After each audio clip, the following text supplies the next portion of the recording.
अस्सलाम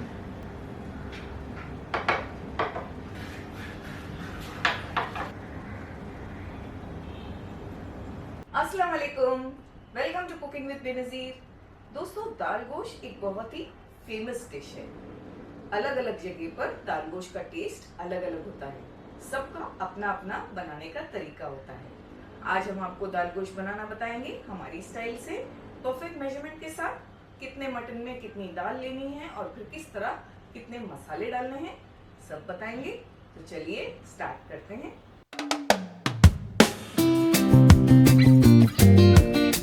हमने यहाँ पर 3 टाइप की दाल ली है। सबसे पहले हमने यहाँ पर चना दाल ली है जो आधा कप है, 100 ग्राम्स। तूर दाल 75 ग्राम्स, 1/3 कप।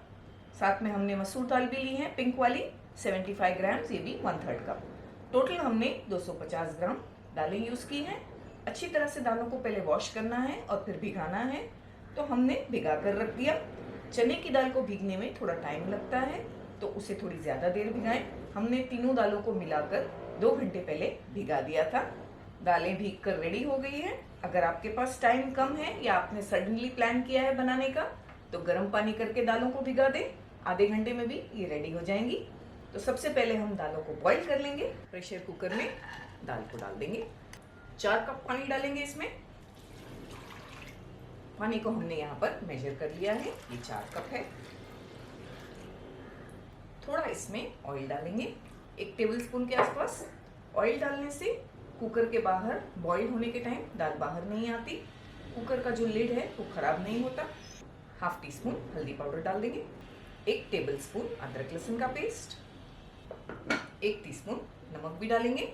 बस इतनी ही चीजें डालेंगे। दाल को बॉईल करेंगे। प्रेशर कुकर का लिड लगाएंगे हाई फ्लेम पर 1 विसल तक। बाद में 8 से 10 मिनट फ्लेम लो करके पकाएंगे। तब तक हम मटन को रेडी करते हैं, जब तक दाल गलती है।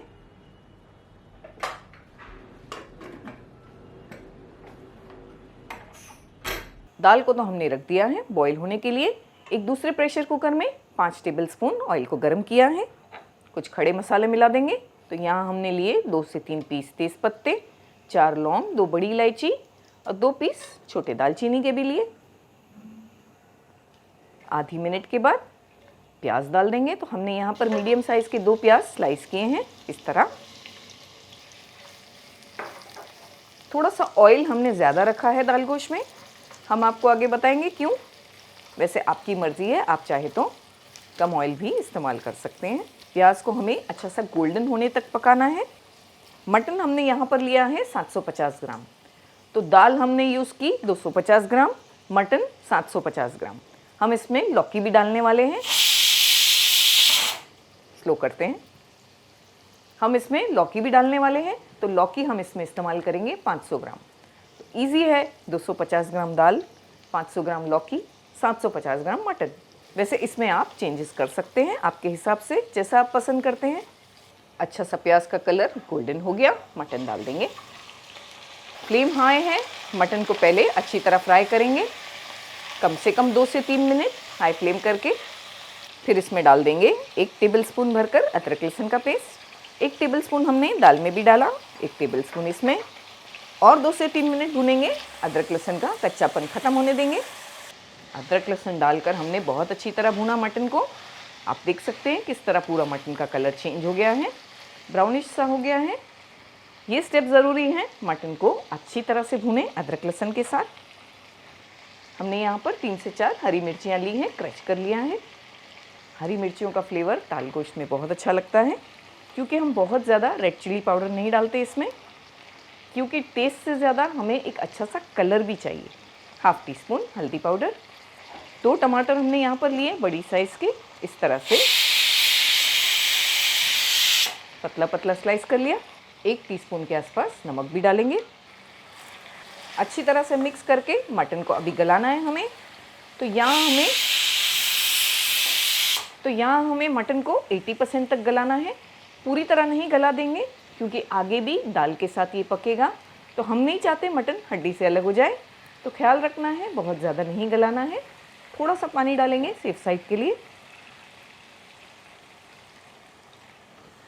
आधे कप से भी कम पानी डाला हमने। हाई फ्लेम पर पहले पकाएंगे 1 विसल तक। बाद में फ्लेम को बिल्कुल लो करेंगे और 7 से 8 मिनट लो फ्लेम पर पकाएंगे। इसके जो टाइमिंग्स है ये डिपेंड करता है मटन की क्वालिटी पे और आपकी जो गैस की फ्लेम है उस पे, तो वो हिसाब से 80% तक मटन को गला लें। 500 ग्राम हमने यहाँ पर लौकी ली है, इसे हम पहले छील लेते हैं।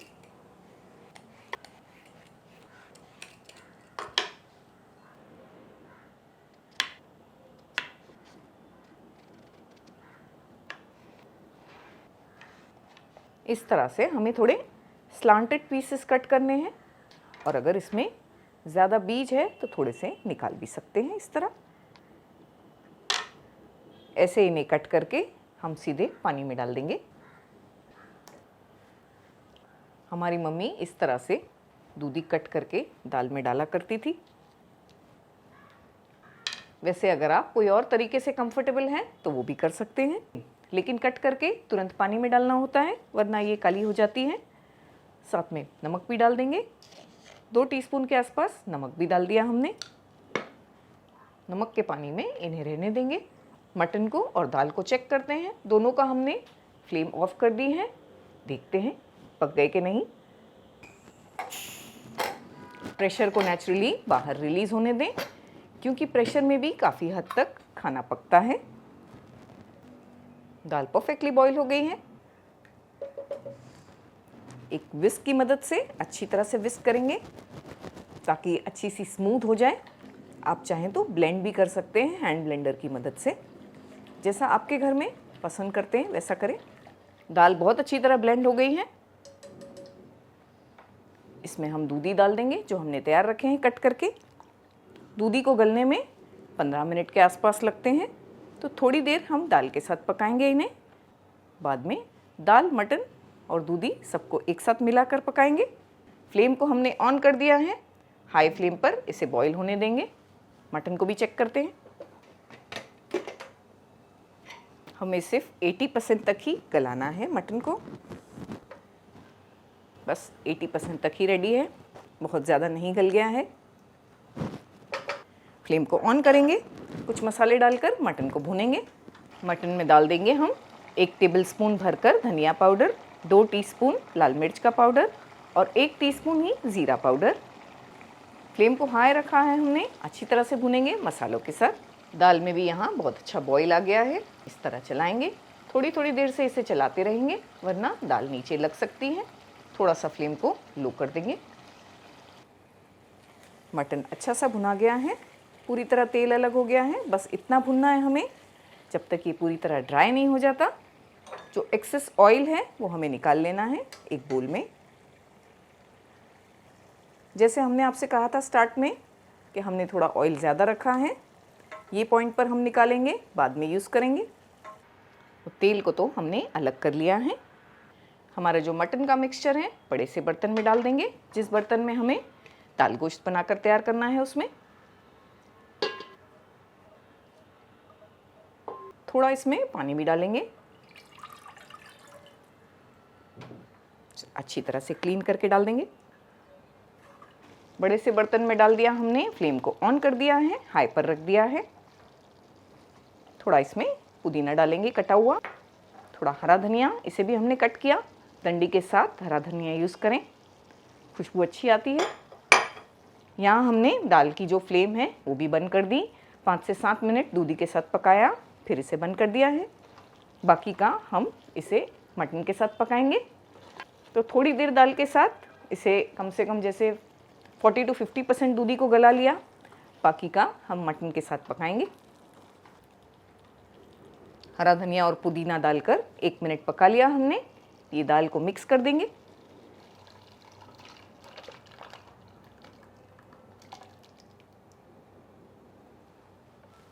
फ्लेम को ये पॉइंट पर हम बढ़ा देंगे। हम चेक करेंगे इसमें कितने पानी की ज़रूरत है, क्योंकि अभी हम इसे कम से कम 10 से 15 मिनट और पकाने वाले हैं। बिल्कुल परफेक्ट कलर आया है दाल गोश्त का। दाल के कुकर में थोड़ा पानी डालकर इसमें डाल देंगे। तो तकरीबन हमने 1 कप के आसपास पानी डाल दिया। इसमें हमने चना दाल डाला है, तो चना दाल जितना भी पकती है उतनी गाढ़ी होते जाती है। तो 1 कप पानी हमने डाल दिया। फ्लेम हाई करके इसे पकने देंगे एक बहुत ही खुशबूदार मसाला तैयार करते हैं, जिसके बगैर हमारे घर में तो दाल गोश्त बनता ही नहीं। तो हाई फ्लेम पर हमने 4 से 5 मिनट इसे बॉईल होने दिया। फ्लेम को लो करके अब लो फ्लेम पर इसे पकाएंगे। तो इस तरफ से इसे कवर करेंगे, पूरी तरह नहीं, ताकि दाल बाहर बॉईल होके ना निकल जाए। तो इस तरह आधा कवर करेंगे और कम से कम 10 से 12 मिनट पकाएंगे। तब तक इसका मसाला तैयार करते हैं। छोटे से पैन को हमने गर्म करने के लिए रखा।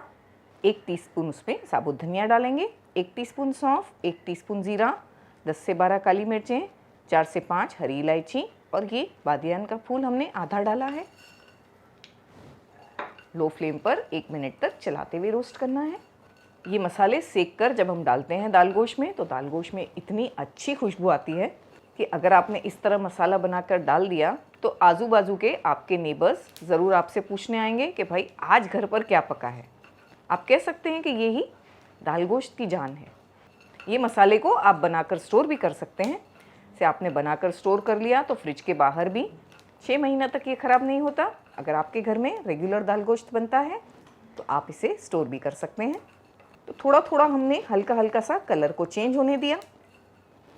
फ्लेम को ऑफ़ किया और इसमें कसूरी मेथी डाल दी 1 टीस्पून भरकर। फ्लेम ऑफ़ करके डालें, जल्दी जल जाती है।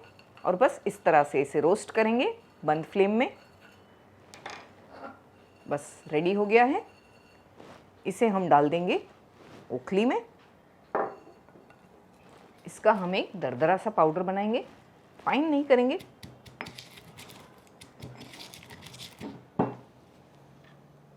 अच्छा सा हमने मोटा मोटा सा क्रश कर लिया इसे। दाल को भी चेक करते हैं।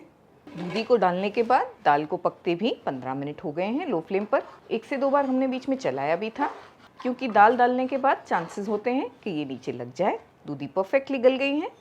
दूधी को देखने से ही पता चलता है ये कम्प्लीटली गल गई है। दाल भी बहुत अच्छी बनकर तैयार हुई है। हम आपको बताएंगे इसकी कंसिस्टेंसी कैसी है। माशाल्लाह बिल्कुल परफेक्ट है। बहुत ज़्यादा गाढ़ी भी नहीं है और पतली भी नहीं है, बिल्कुल परफेक्ट है। अब यहाँ आप चाहें तो इसे और भी लिक्विड कर सकते हैं। अगर आपके घर में मान लीजिए थोड़ा पतली खाते हैं दाल, तो आप इसको थोड़ा लिक्विड भी कर सकते हैं। इससे ज़्यादा गाढ़ा चाहिए तो थोड़ा पकाकर गाढ़ा भी किया जा सकता है। तो हमने 2 टेबलस्पून इमली लिया था और भिगा दिया था 1 घंटे पहले। बाद में उसे अच्छी तरह से स्क्वीज़ करके उसके पल्प को इसमें डाल दिया। दाल में अगर खटाई ना हो तो दाल का मज़ा नहीं होता। वैसे अगर इमली अवेलेबल नहीं है तो आप लेमन जूस भी ये जगह पर 2 टेबलस्पून के आसपास डाल सकते हैं। इमली या लेमन जूस जो भी आप डालें तो दूधी और मटन गलने के बाद, क्योंकि अगर ये चीज़ें गली नहीं है और हमने इमली डाल दी तो चांसेस हैं कि वो नहीं गलेंगे, क्योंकि खट्टापन हमने डाल दिया। साथ में जो मसाला हमने रेडी किया वो भी डाल देंगे।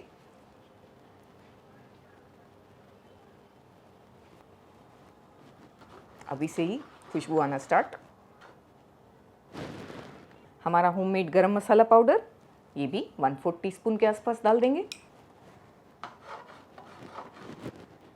एक बार अच्छी तरह से हमने मिक्स किया। इसे अब कवर करके ज़्यादा नहीं पकाएंगे, बस 2 मिनट। तब तक एक अच्छा सा तड़का तैयार करते हैं। छोटा सा पैन हमने गरम करने के लिए रखा। 2 टेबलस्पून घी डाल देंगे। घी का तड़का डालने से दाल गोश्त का फ्लेवर चेंज हो जाता है पूरी तरह से, बहुत डिलीशियस हो जाता है। घी में हम डालेंगे 1 टेबलस्पून चॉप किया हुआ लहसुन। लो फ्लेम पर लहसुन को हल्का हल्का सा गोल्डन होने देंगे। थोड़ा थोड़ा लहसुन का कलर गोल्डन हो गया तो हमने फ्लेम को बंद कर दिया। हम बस आधी मिनट रुकेंगे फ्लेम बंद करके। फिर इसमें डाल देंगे 1/2 टीस्पून से भी कम लाल मिर्च का पाउडर। हम आधी मिनट रुक गए थे क्योंकि मिर्ची का पाउडर बहुत गर्म तेल में डालने से जल जाता है। अब इसे हम दाल पर पोर करेंगे।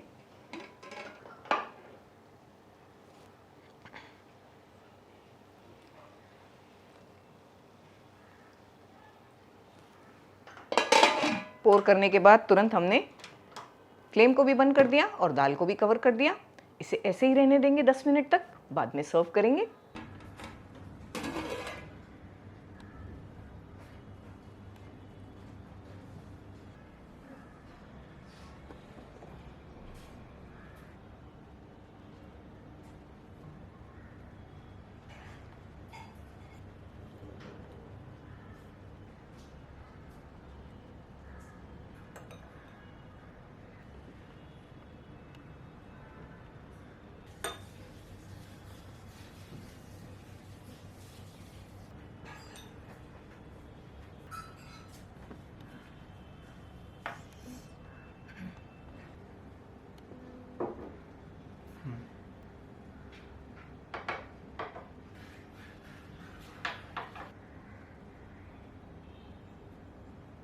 तो दोस्तों दाल गोश्त तो हो गया है तैयार।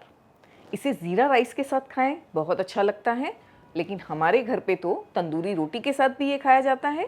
तंदूरी रोटी को थोड़ा हम कड़क करते हैं, क्रिस्पी करते हैं और फिर ये दाल के साथ खाते हैं, बहुत अच्छा लगता है। जनाब की तो कड़क तंदूरी रोटी और ये दाल गोश्त फेवरेट है। ज़ीरा राइस के साथ एक्सीलेंट। ज़ीरा राइस किस तरह बनाया जाता है बिल्कुल रेस्टोरेंट स्टाइल, ये भी हमने बताया है। ऊपर हमने लिंक दिया है आई बटन पर, तो ज़रूर से ज़ीरा राइस के साथ ये दाल गोश्त बनाकर तैयार करें। तो चलिए टेस्ट करते हैं, बताते हैं आपको कैसा बना है।